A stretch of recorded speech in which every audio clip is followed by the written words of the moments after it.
This is Pew Pew Pirates, my tower defense game in which you can move your towers anytime.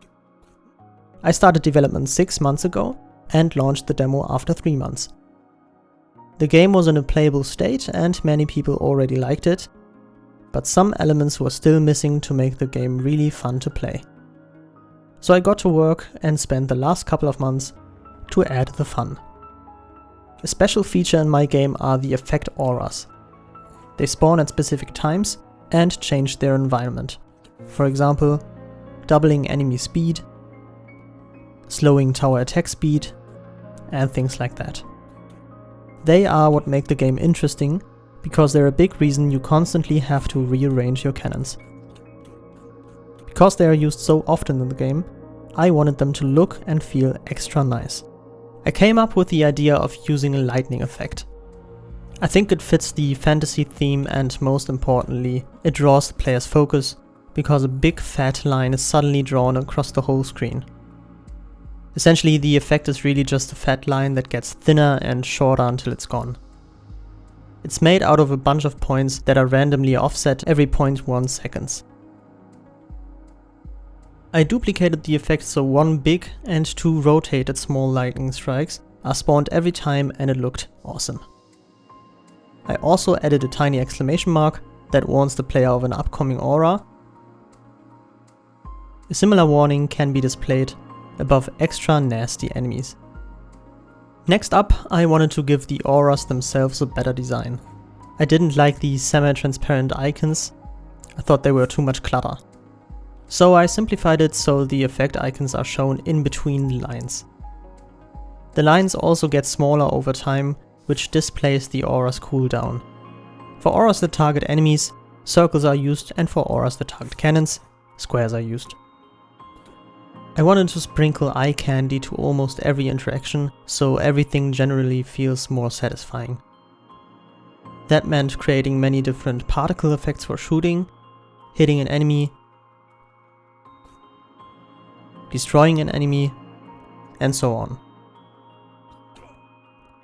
I also added screen shakes when defeating enemies or losing Nexus health. Plus, I made little sand piles that spawn when the Nexus is damaged, suggesting the enemies slowly dig up your treasure. Then I added damage pop-up numbers that are visible for a short time when damaging something.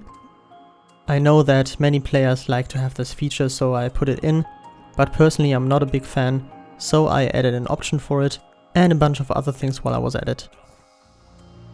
To make winning a round more satisfying, I created a little pop-up that shows you a bunch of stats with some nice clicky sounds.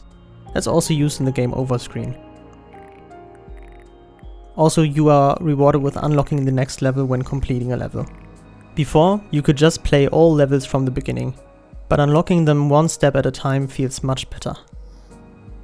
I suddenly had the idea to put the enemies in tiny ships or boats whenever they're on water. So I quickly tested how that would look, and I kinda liked it. I made a different walk animation for swimming in water, so it doesn't look as fast as walking on land, and I programmed a water detection system so the game knows when an enemy begins touching water or land to hop in or off a boat. For that I gave all my islands simple collisions, so an enemy path could detect whether a point on the path overlaps an island or not. If not, the enemy is on water, otherwise land is found and the enemy should get off the boat and play the normal walk animation. Okay, enough about visual polish, time for new gameplay. I added some status effects like shields, burning and healing. When an enemy has a shield, one damage amount is ignored entirely and the shield breaks. So it would make sense to use rapid fire cannons on enemies with multiple shields, instead of slow cannons that only shoot every couple of seconds because the damage is blocked independent of the strength. When enemies are burning, they get damage every second, and they get burned by standing in a burning aura, for example. The same is used for healing auras, just the other way around, so they heal damage every second. I also made it so burning ignores shields. At this point I updated the game's demo and even attended a local playtesting event hosted by Game City Hamburg. It went great and most people had fun, but one thing kept happening. Before moving a tower, they always paused the game's time, moved the tower, and unpaused the game's time again. Even though the game automatically sets the time to 10% while moving a tower, even if it's already paused. I guess I'll have to explain that in game somehow. Quick reminder, if you like what you see, consider wishlisting the game on Steam, where you can even play the demo for free. After the event, the next big thing I wanted to work on was enemy redesigns. Many people told me that they could not recognize what the tiny icons that you were fighting were supposed to portray. Well, they were supposed to be pirate hats, but I can see how that can be confusing. So I made different design variations. Enemies with animated bodies, hats with typical pirate symbols on them, various creatures like a crab or an octopus, and hats with undersized bodies beneath them. Most people like the symbols on the hats, the undersized bodies, and the creatures, so I decided on exactly that. Every hat has a pirate symbol and a body under it, and there are some special creatures like a monkey, a shark, or a jellyfish as well. But that led to the next problem. Why should a jellyfish or a shark hop into a boat on water? So I gave every enemy a check button to decide whether they can swim or not. Before moving to the next giant feature, I made some small improvements, like giving each cannon its own cannonball. So a long cannon shoots a big ball and a swivel gun a small one. In the future, maybe I'll even add nets for the stun tower or a harpoon or something. To make specific turns feel more impactful, I created boss enemies like bombs or armies. When they reach the nexus, it's game over because they deal 999 damage. So you better focus all your resources on them once they spawn. I also added an ambush system for boss and surprise waves. Essentially, they are just waves of enemies inside of waves. For example, a wave could contain 3 crabs and a skeleton, but if I add an ambush wave to it, specific enemies or bosses could spawn immediately after the normal wave. But they don't spawn on normal outposts like the rest of the enemies, they spawn on special ambush or boss outposts. These outposts only appear once the ambush happens, so it will be a surprise for the player. I think this makes the game, and especially the rearranging of the cannons, more fun because there can always happen something that the player cannot plan for. Before going into the level creation phase, I needed one more big thing: a meta progression system. Players need to have something to work towards.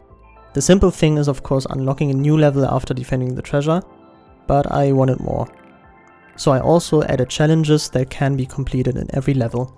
For example, things like don't take any damage, use less than 100 coins, only use one cannon type, don't use any abilities, and so on.